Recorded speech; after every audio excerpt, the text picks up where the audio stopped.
नमस्कार. तर आज अत्यंत महत्त्वाचे पाहुणे आपल्या सोबत आहेत. नमस्कार ताई. माझा आवाज येतोय तुम्हाला? हो, येतोय. नमस्कार. हो. तर नक्कीच धन्यवाद. सर्वप्रथम तर धन्यवाद की तुम्ही वेळ दिला. धन्यवाद. आज आपण प्रसिद्ध कीर्तनकार म्हणजे वेगवेगळ्या महाराष्ट्रामध्ये मराठी मातीचा आणि मराठी भाषेचा प्रचार आणि प्रसार करणाऱ्या ताई, अर्थात प्रतिभाताई आपल्या भेटीस आलेल्या आहेत. भरपूर दिवसापासून चर्चा चालू होती या गोष्टीची, की संपूर्ण जे अ, आपण बघतोय सध्या महाराष्ट्रामध्ये विविध गोष्टी घडतायत किंवा तरुण पिढी वेगवेगळ्या दिशेने जाताना दिसतीये. तर धन्यवाद ताई, तुम्ही वेळ दिला. तर सुरुवातीचा जो प्रश्न राहत होता, तो कीर्तनकार म्हटलं की वेगवेगळ्या ठिकाणी तुम्हाला जावंच लागतं आणि हो, सध्या आपण नक्कीच. बघतोय की कीर्तन हे तरुण पिढीमध्ये कुठेतरी कमी होताना दिसतंय. हां, परंतु नक्कीच. कारण चित्रपट वाढले, वेब सीरीज वाढल्या, भरपूर अशा सुद्धा गोष्टी झालेल्या आहेत, म्हणजे की ज्यांचा मनोरंजनाची साधनं वाढत गेली. त्यामुळे वाढ हां, हे परिणाम नक्कीच. पण याच्यात सर्वात महत्त्वाचा प्रश्न हा येत होता, की कीर्तन का महत्त्वाचे? हा सर्वात प्रथम प्रश्न मला हाच पडतो, की का महत्त्वाचे? सध्याच्या काळामध्ये कीर्तन का महत्त्वाचे? कीर्तन जर विचार करायला गेलं, तर कीर्तन ही फार जुनी परंपरा आहे. म्हणजे देवादिकांपासून साधू संतांनी ही कीर्तन परंपरा पुढे आणलेली. परंतु बरोबर. का आणली? तर यामागे भरपूर काही कारणं आहेत. कीर्तनाचा जर आध्यात्मिकदृष्ट्या जर विचार करायला गेलं, तर कीर्तनाची फार मोठी व्याख्या येते म्हणजे जीवाची आणि शिवाची भेट घालून देणारं साधन म्हणजे कीर्तन आहे. मग हे आध्यात्मिकदृष्ट्या झालं. परंतु आज आपण या कलियुगामध्ये जन्माला आलो, बरोबर? कलियुगामध्ये बरोबर. आल्याच्या नंतर आपल्याला हा मनुष्यदेह या ठिकाणी लादला. परंतु आपण या संसारामध्ये गुंतलो, या मोहमायामध्ये गुंतलो आणि इथं आल्याच्या नंतर प्रत्येक मनुष्य हा प्रपंचामागे लागला.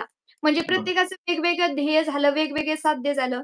म्हणजे आज कोणाला वाटतंय, की माझ्याकडे मोठा बंगला असावा, काहींना वाटतं माझ्याकडे मोठी गाडी असावा, काही नुसते पैशाच्या मागे धावणारे काही व्यक्ती आहेत. काहींना बरोबर. वाटतं मी मोठं नाव कमवावं. म्हणजे याच्यामध्ये आपलं आयुष्य निघून चाललंय.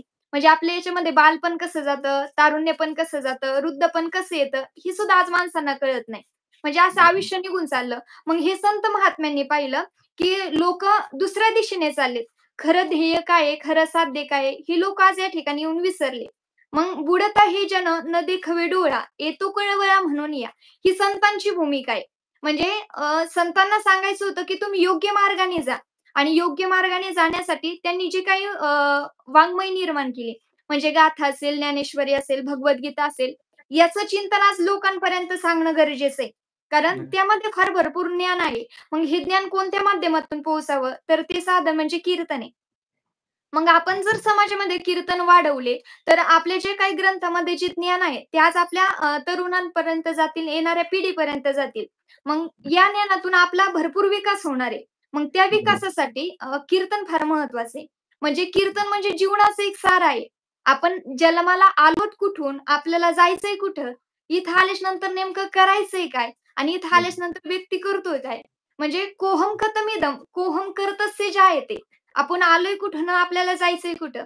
हा जर बरोबर. प्रत्येक माणसाने स्वतःच्या मनाला प्रश्न विचारला ना, तर आपण जेवढी काही धावपळ करतोय, ही माणसाला सगळी शून्य वाटेल. कारण बरोबर. आपण आलोय देवापासून आणि आपल्याला जायचंय देवापर्यंत. मग हा जो मधला संसार आहे, हे मधलं जीवन आहे, हे जगावं कसं? हे सांगणारं माध्यम म्हणजे कीर्तन आहे. मग त्यामुळे कीर्तन हे फार महत्वाचं आहे. आज जी तरुण पिढी आपण पाहतो किंवा आज जो समाज पाहतो, तो सुखी नाहीये. हां, म्हणजे हां, हां. प्रत्येक बरोबर. सुखाची अपेक्षा करतो. प्रत्येकाला वाटतं मला आनंद भेटावा, मला सुख भेटावं. याच्यासाठी शक्यतो सगळेजण प्रयत्न करत असतात. परंतु खरं सुख, खरा आनंद हा या संसारामध्ये नाही. संसारामध्ये आनंद नाही असं नाही म्हणता येणार.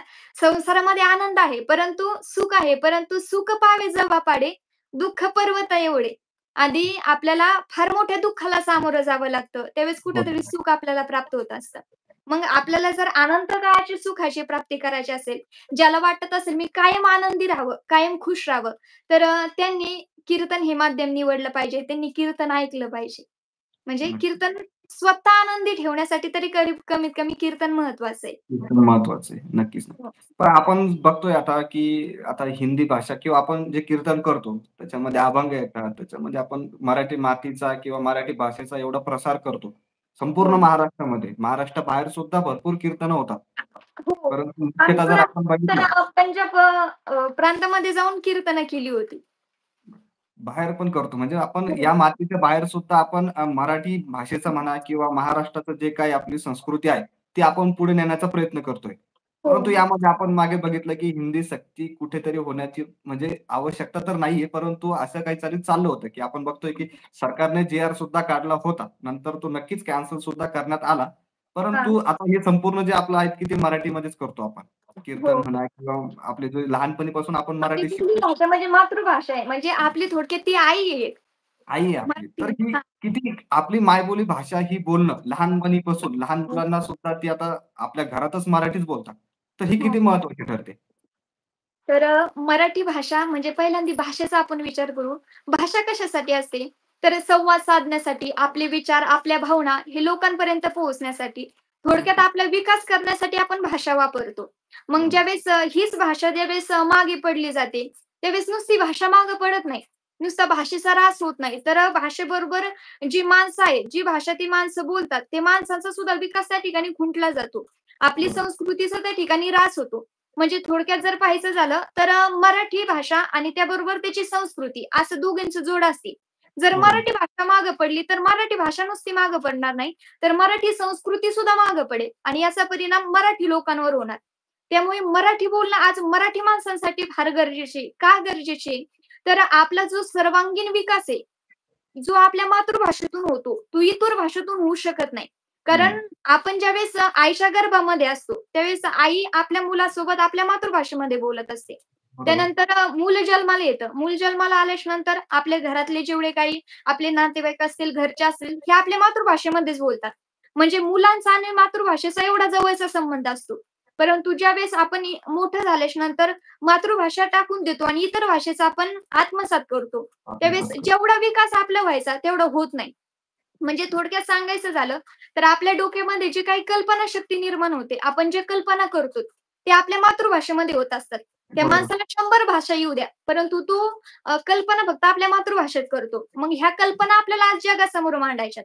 मग जगासमोर मांडायच्यात म्हटल्याच्यानंतर तू ज्या मातृभाषेत मांडणार आहे, त्याचा प्रभाव लोकांवर पडणार आहे. पण त्या कल्पना जर त्यांनी इतर भाषेमध्ये मांडल्या, तर एवढा प्रभाव जगावर पडणार नाही. नाही. म्हणून आपली मातृभाषा मराठी माणसाने बोलणं गरजेचं आहे. महाराष्ट्रात का मराठी बोलायची? तर आज बहुतेक जण म्हणजे असे म्हणतात, की महाराष्ट्रात मराठीच का बोलावी? आम्ही हां. दुसरी भाषा बोलली तर काय अडचण आहे? असे पण मध्ये बहुतेक रील्स आहेत. वगैरे व्हायरल होतात. आम्ही नाही बरोबर. बोलणार मराठी.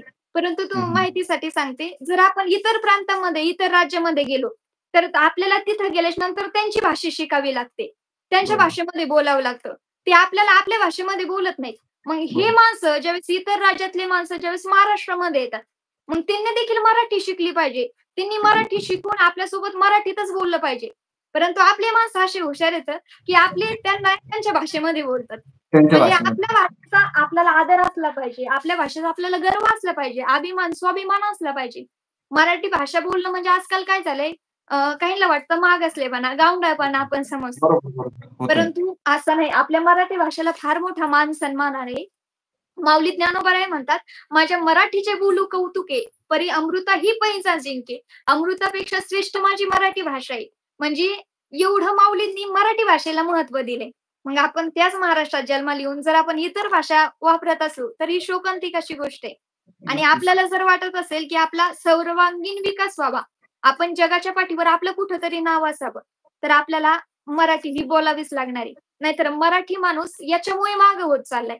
की जेणे तो आपल्या संस्कृती विसरलाय, आपली मराठी भाषा तो बरोबर. विसरला, तर मराठी माणूस खरंच निश्चितपणे जगाच्या पाठीवर पुढे जाऊ शकत नाही. जगावर विजय प्राप्त करू शकत नाही. म्हणजे होतं असं आहे, की महाराष्ट्रामध्येच मराठी भाषेचा आणि मराठी माणसाचा सुद्धा अपमान करतायत. ते पण हां. तर मग महाराष्ट्रामध्येच. इतर म्हणजे राज्यातून काय अपेक्षा करणार आहेत आपण? काय अपेक्षा करणार? म्हणजे अशा-अशा ठिकाणी मुंबई, त्यामुळे नागपूर, आपल्या नाशिक, माणसाने तरी रायगड. जागं झालं पाहिजे, की आता तरी तुम्ही आपल्यासाठी तरी कमीत कमी स्वतःसाठी तरी मराठी भाषा बोलली पाहिजे. हां, बोलली इतर पाहिजे. भाषेबद्दल माझा दोष नाही. आपण ती शिकली पाहिजे. आपल्याला सगळ्या भाषा यायला पाहिजेत. आज आपल्याला जगासोबत संवाद करायचा आहे. परंतु बरोबर. त्या भाषांच्या एवढं आहारी जायचं नाही, की आपण आपल्या मातृभाषेत विसरून जाऊ. कारण कोणत्याही गोष्टीचा जर अतिरेक केला ना, तर विनाश निश्चित असतो. म्हणजे आमचं सुभाषितकारामध्ये संस्कृतमध्ये एक श्लोक आहे. "अतिपान केल्यावर काय होतं?" तर "अतिदानात बलिर्बद्धोही, अतिमानात सुयोधना, विनष्टो रावणो लवल्यात, अति सर्वत्र वर्जेत." म्हणजे "अति तिथे माती निश्चित असते." जर बरोबर. आपण इतर गोष्टींचा अतिपाना आपल्या महाराष्ट्रात येऊन केला, तर आपला महाराष्ट्राचा ऱ्हास त्या ठिकाणी होणार आहे. आपली संस्कृती त्या ठिकाणी बंद होणार आहे. कारण होणार. आपण इतर भाषा ज्यावेळेस बोलतो ना, त्यावेळेस नुसती भाषा बोलत नाही. तर त्या भाषेबद्दल असलेले ते संस्कार सुद्धा आपल्या मुलांना लागले जातात.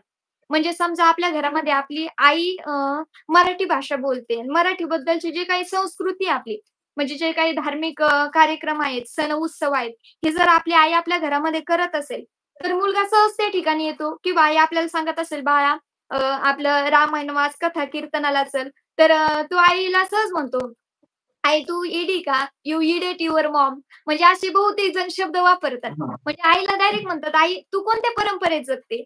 परंतु म्हणजे मुलांना ही नुसती भाषा बोलत नाहीत, तर त्या भाषेचे संस्कार पण मुलांवर लागले जातात. म्हणून हो. मराठी भाषा आज आपल्या मुलांना सांगणं गरजेचं आहे, की मराठी बरोबर आपली संस्कृती सुद्धा त्याबरोबर जोडलेली आहे. मग जोडली. आपल्याला संस्कृती जर आपण आपली पुढे घेऊन जायची असेल, तर मराठी बोलणं ही फार गरजेचं आहे. सध्याच्या काळात भरपूर गरजेचं झालेलं आहे सध्या. हां. कारण लोकांना पचत नाहीये त्या गोष्टी असं होतंय. म्हणजे तर नक्कीच इतर प्रांतामधले आपल्या महाराष्ट्रात येतात, तिथं व्यवसाय करतात आणि मराठी बरोबर. माणसांवर उलट ते म्हणतात, "तुम्ही आमची भाषा बोला." म्हणजे बरोबर. आपण जर इतर राज्यामध्ये गेलो, तर तिथं आपल्याला त्यांचीच भाषा बोलावी लागते. कारण बरोबर. त्या भाषेचा त्यांना गर्व आहे, अभिमान आहे. मग आपल्या सुद्धा आपल्या भाषेचा सुद्धा आपल्याला गर्व असला पाहिजे, अभिमान असला पाहिजे. नक्कीच, नक्कीच. कारण आपली भाषा काही सामान्य नाही, त्याला फार मोठा दर्जा आहे. बरोबर. नक्कीच, नक्कीच. आता ही हां. गोष्ट आपल्याच लोकांना आधी कळणं गरजेचं आहे. त्यानंतर आपण दुसऱ्याला ते सांगू शकतो. कारण आपलेच लोकं चार चौघामध्ये मराठी बोलण्यास नकार देतात किंवा दुसऱ्या भाषेमध्ये बोलतात. नक्कीच दुसऱ्या भाषेचा अपमान करणं हा कोणाचाच हेतू नसतो. जे आता सध्या आपण आंदोलन वगैरे बघतो भाषेला तो माझा आपल्याला कमी लेखायचंच नाही, परंतु आपल्या भाषेचा आपल्याला स्वाभिमान असलं पाहिजे. मान असला पाहिजे. नक्कीच. एक दुसऱ्या विषयाकडे वळायचं झालं तर ताई आपण बघतो की तुम्ही आता वेगवेगळ्या राज्यामध्येच म्हणू आपण कारण महाराष्ट्रातील प्रत्येक गावात म्हणा किंवा प्रत्येक शहरामध्ये तुम्ही कीर्तन नक्कीच करतात. हो. तर आपण एक भाग बघतो की कीर्तन या कीर्तन या क्षेत्रामध्ये महिलांचं योगदान किती आहे? आणि तेवढी संधी महिलांना मिळते का? आता प्रसिद्ध कीर्तनकार भरपूर आहेत. नावं नक्कीच यादी सांगू शकत नाही आपण. परंतु हां. महिलांना तेवढी संधी मिळते का? तर संधीचा विचार करायचा झाला आणि योगदानाचा विचार आपण आधी करू आणि मग संधी पाहू. जर बरोबर. वारकरी संप्रदायामध्ये महिलांचं योगदान पाहायचं झालं, तर फार मोठं योगदान आहे. म्हणजे वारकरी संप्रदाय म्हणजे देवाधिकांचा संप्रदाय, म्हणजे आपला आध्यात्मिक संप्रदाय. म्हणजे देवाचा विचार जरी करायचं झालं, तर देव सुद्धा अ, अ, आदिशक्तीशिवाय अपुरे आहेत. देवात बरोबर. सुद्धा आपली शक्ती 2 ठिकाणी विभागली गेली. एक स्त्रीमध्ये आणि एक नरामध्ये. म्हणजे नर आणि नारी असं मिळून पुरुष म्हणजे देव तयार झालेले आहेत. म्हणजे महिलांना फार मोठं महत्त्व आहे. जर वारकरी संप्रदायामध्ये महिलांचं योगदान जर पाहायचं झालं, तर वारकरी संप्रदायामध्ये आपण जास्त मानतो माऊली ज्ञानोबा तुकोबा सकल संतांना आपण मानतो. परंतु ह्या संतांनी वारकरी संप्रदायाचा प्रसार केला, परंतु यांच्या मदतीला जर कोण असतील ना, तर आपण तुकोबारायांचं उदाहरण जर पाहायचं झालं, तर तुकोबारायांची पत्नी, त्यांची अर्धांगिनी म्हणजे ती एक महिला जिजाऊसाहेब त्यांना प्रेमानं आवली म्हटलं जायचं. ज्यावेळेस तुकोबाराय भजनासाठी जायचे, अभंगाची रचना करायचे, त्यावेळेस तान हरपून ते सगळं कार्य करत होते. त्यांचं त्यांच्या घराकडे लक्ष नव्हतं. मग घराची सगळी जबाबदारी कोणावर यायची? तर त्यांची पत्नी जिजाऊ साहेबांवर यायची आणि ते ठामपणे ती जबाबदारी पार पाडत होत्या.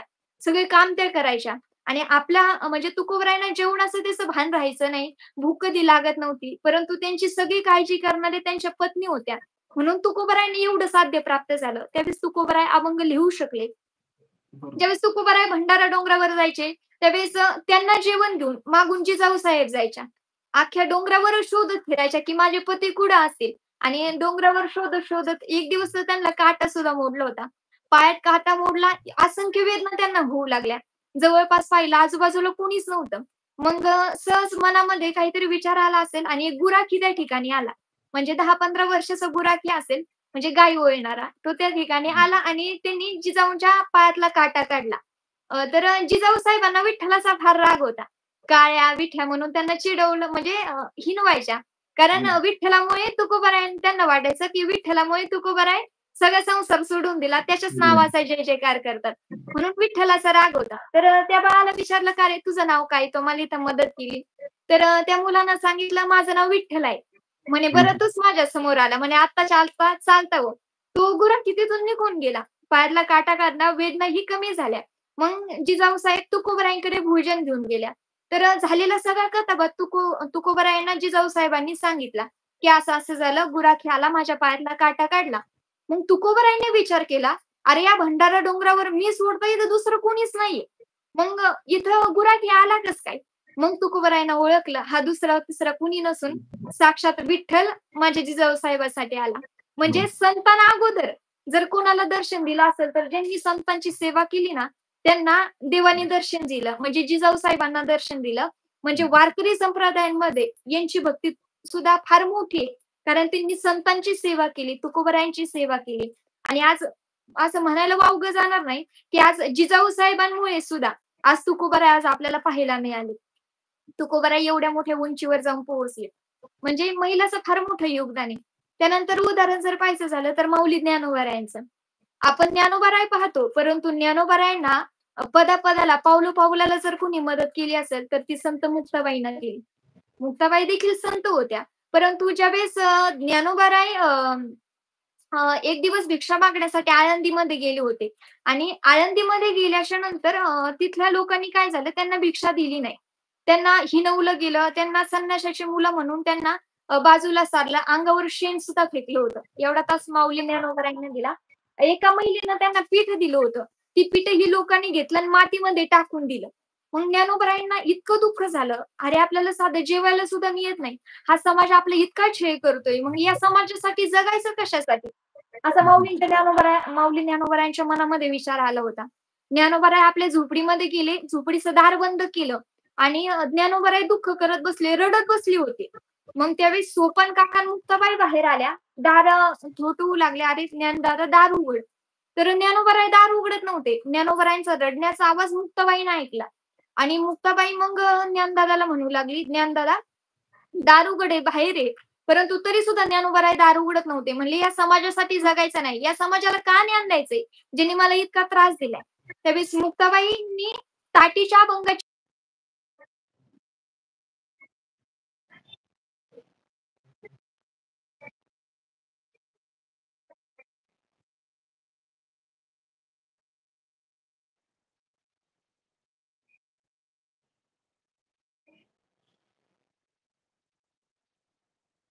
आवाज थोडासा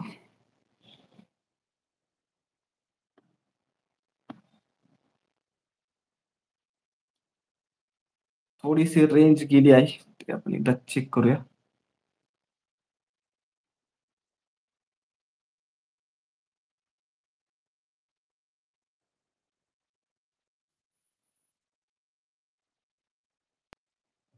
हां, आली ताई. आली ताई. हो, दिसतंय. माझा आवाज येतोय ताई?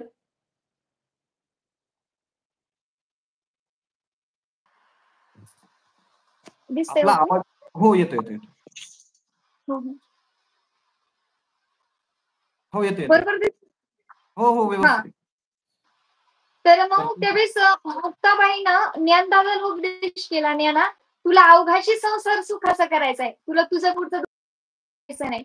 आणि त्यावेळेस ज्ञानोबरायांनी ताटीचं दार उघडलं आणि बाहेर आले आणि त्याच्यानंतर ज्ञानेश्वरी ग्रंथ जगाला दिला. म्हणजे ज्ञानेश्वरी ग्रंथ आज थोडक्यात कोणामुळे असेल, तर यामध्ये फार मोठा वाटा आहे. म्हणजे ही देखील एक महिला होती. बरोबर. मग म्हणजे असे बहुतेक जेवढे काही संत आहेत, देव महात्मे आहेत, त्यांना एका नारीने मदत केलेली आहे. म्हणजे एवढा मोठा वाटा आज वारकरी संप्रदायामध्ये महिलांचा आहे. महिलांचा आहे. परंतु आज तुम्ही पुढचा प्रश्न विचारला, की तेवढी आज संधी मिळते का? आज तर मिळते का आज तेवढं? हां. पाहायचं झालं तर महाराष्ट्रातील सर्वात पहिल्या महिला कीर्तनकार ह्या संत बहिणाबाई होत्या. बहिणाबाईंनी सगळ्यात अगोदर महाराष्ट्रामध्ये कीर्तन केली होती. तर आज बहुतेक ठिकाणी भरपूर प्रमाणात महिलांना संधी मिळते. परंतु अशी सुद्धा काही धार्मिक स्थळं आहेत, जिथं महिलांचं कीर्तन मान्य नाही आज सुद्धा लोकांना. म्हणजे ते अच्छा. म्हणतात महिलांनी कीर्तन करू नये. असा बहुतेक वाद असा आम्हाला सुद्धा त्याचं म्हणजे प्रसंग आलेले आहेत, की बहुतेक ठिकाणी महिलांना कीर्तन करू देत नाही. त्यांना आणि ते हे मान्य महाराष्ट्रात घडतंय. हे महाराष्ट्रात घडतंय असं. आहे असं. म्हणजे आमचे स्वतःचे अनुभव होते ते, की काही लोकांना ते मान्य नाही.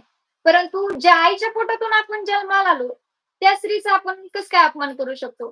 तिचं मान्यता कसं काय आपण करू शकतो? जी देवादिकांनी सुद्धा आणि साधू संतांनी सुद्धा आधी स्थान स्त्रीला दिले आणि त्यानंतर पुरुषाला दिले.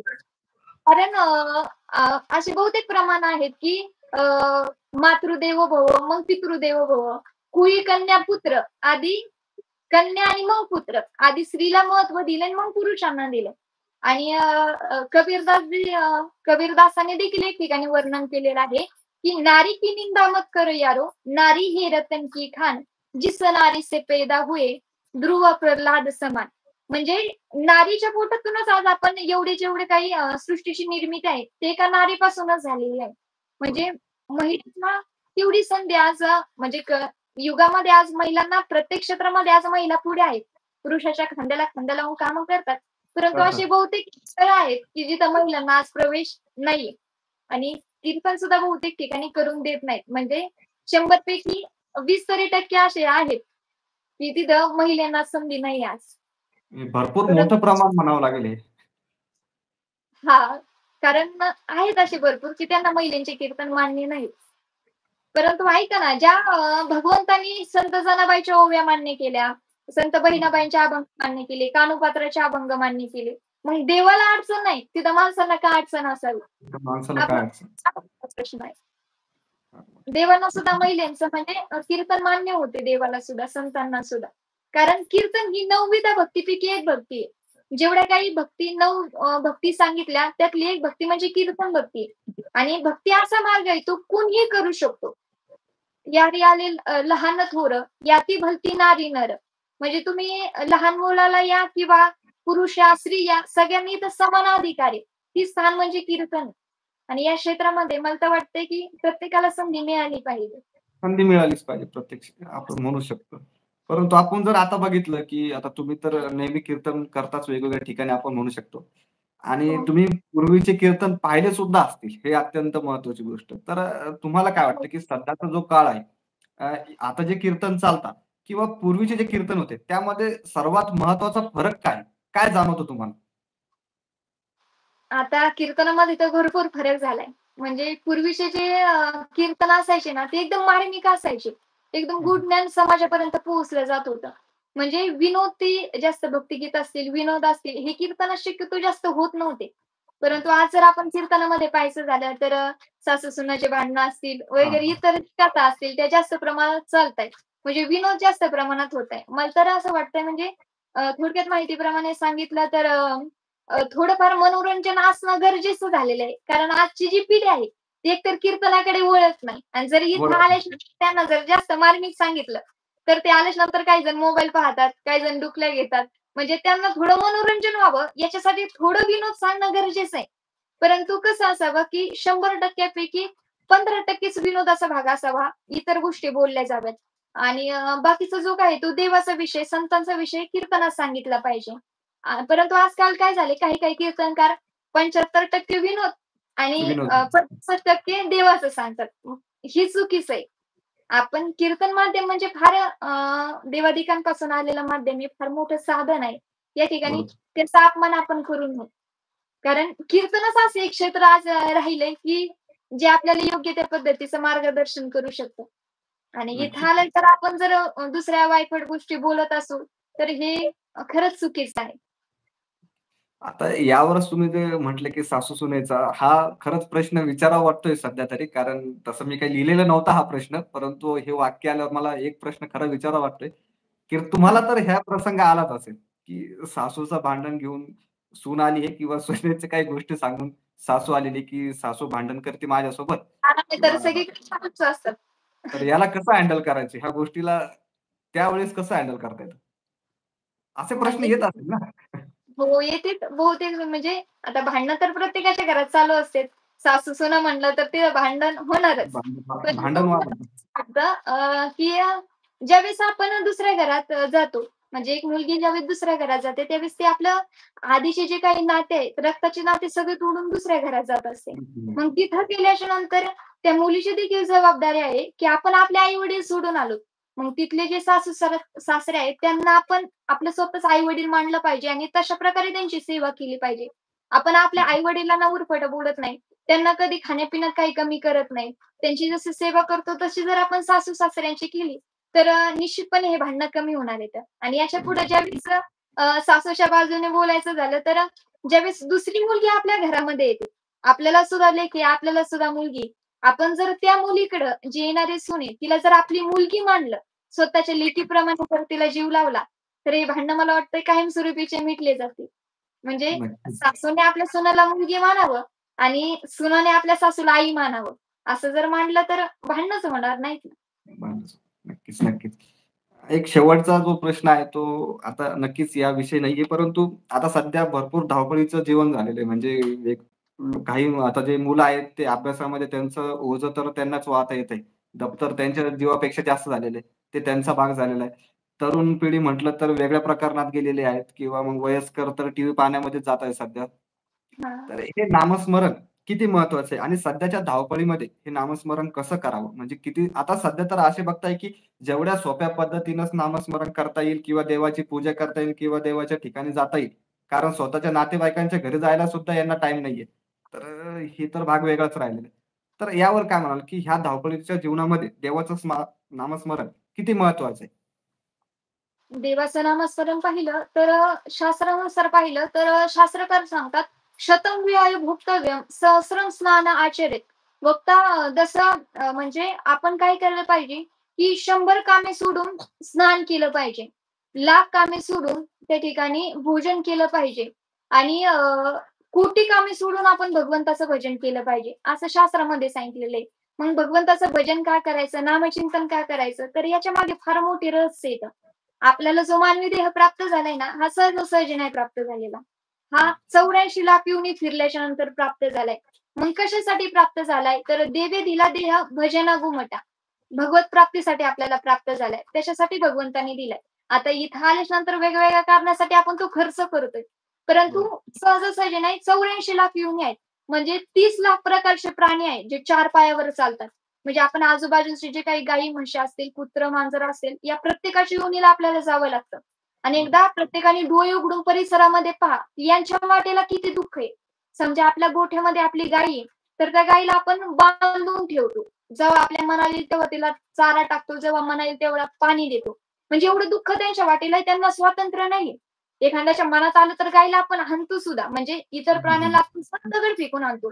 मग हे दुःख भोगून आपण पुढे आलो. त्याच्यानंतर 20 लाख प्रकारचे वृक्ष प्रजाती आहेत. म्हणजे आपण आजूबाजूला जे वृक्ष पाहतो ना, त्या प्रत्येक वृक्षांच्या योनीला आपल्याला जावं लागतं. त्याच्यानंतर 11 लाख प्रकारचे पशु आहेत, जे अवकाशामध्ये उडतात. त्या प्रत्येक पशुच्या योनीला आपल्याला जावं लागतं. तिथलचं दुःख आपल्याला भोगावं लागतं. नंतर 10 लाख प्रकारचे किडे आहेत, रेप्टाइल्स आहेत. म्हणजे मुंग्या असतील, मुंगळे असतील, इत्यादी कीटक आहेत. त्या कीटकांच्या योनीला आपल्याला जावं लागतं. नंतर 9 लाख प्रकारचे अ, जीव आहेत जे पाण्यामध्ये राहतात. म्हणजे मासे इत्यादी जीव असतील, त्या योनीला आपल्याला जावं लागतं आणि सगळ्यात शेवटची म्हणजे 4 लाख प्रकारच्या मनुष्य प्रजाती आहेत आणि त्यामध्ये सर्वात डेव्हलप झालेली जर प्रजाती कोणती असेल, तर आपला हा मानवी देह आहे. या देहाला का श्रेष्ठ मानलं जातं? का एवढं या मानवी देहाला महत्व आहे?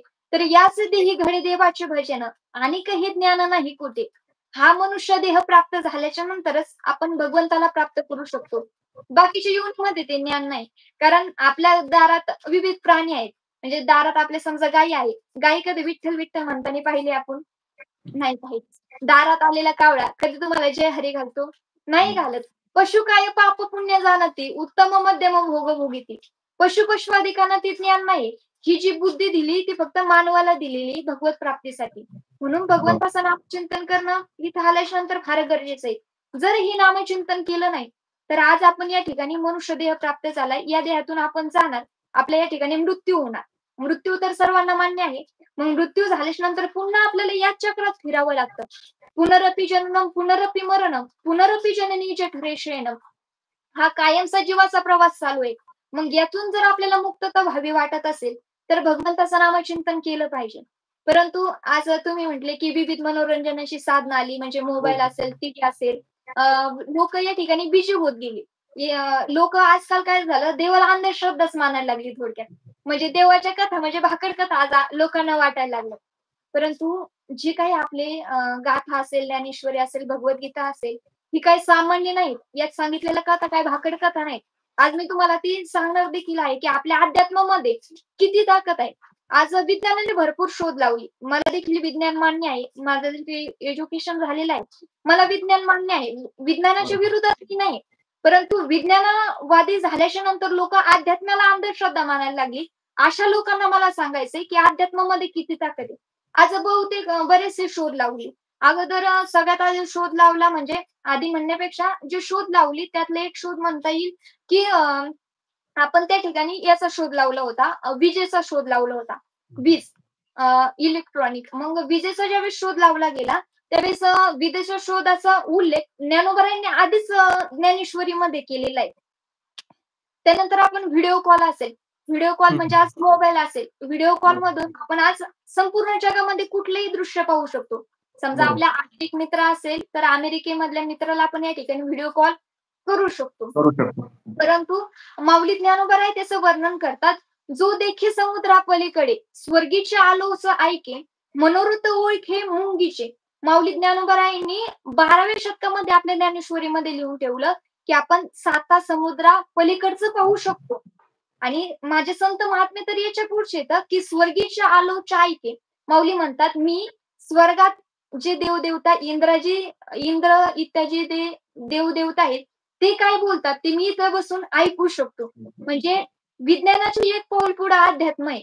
विज्ञान म्हणजे रांगतं बाळ आहे आणि अध्यात्म म्हणजे परिपक्व झालेलं फळ म्हणजे अध्यात्म आहे. आज आपण या शतकामध्ये एक शस्त्रक्रिया केली जाते. म्हणजे समजा एखाद्या आईच्या पोटामध्ये एखादा गर्भ वाढत नसेल, तर तो गर्भ उचलला जातो आणि दुसऱ्या आईच्या पोटामध्ये तो ठेवला जातो आणि तिथं त्याचं रोपण केलं जातं. हा शोध कधी लागला? आता 10 ते 15 वर्षामध्ये हा शोध लावलाय. परंतु माझ्या अध्यात्मामध्ये 5,000 वर्षापूर्वी, 5,200 वर्षापूर्वी ज्यावेळेस द्वापारयुग चालू होतं ना, त्यावेळेस द्वापारयुगामध्ये श्रीकृष्णाचा आधी मोठा भाऊ बळीराम दादा, या बळीराम दादाचा गर्भ हा देवकीच्या पोटामध्ये होता. देवकीच्या पोटामधला गर्भ उचलला आणि तो गोकुळात असलेल्या रोहिणीच्या पोटामध्ये नेऊन ठेवला आणि तिथं तिचं रोपण केलं आणि मग बळीराम दादाचा जन्म झाला.